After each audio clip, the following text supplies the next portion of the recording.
Vilniaus vandenys yra didžiausia vandentvarkos įmonė Lietuvoje, kuri atsakinga už visą vandens kelionę nuo gręžinių iki patekimo klientui ir taip pat nuotekų surinkimą ir jų išvalymą.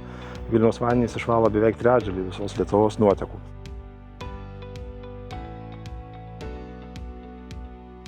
Su AFOS parama mes įsigijome trečią elektros kogeneratorių, kuris per metus leidžia mums pasigaminti apie 6 milijonus kWh elektros energijos.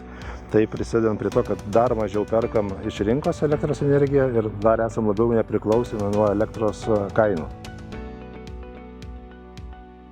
Taip pat su AFOS parama mes ir įsidiegėm dirbtinį intelektą, kuris leidžia mums valdyti visą mūsų nuotekų valyklą, reguliuojant elektros įrenginius.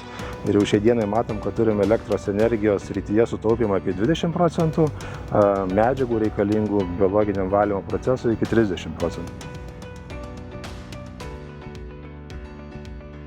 Biologinėme valymo procese, iki įsigijant dirbtinį intelektą, mes vadovavomės duomenimis, kurie būdavo pavėlavę.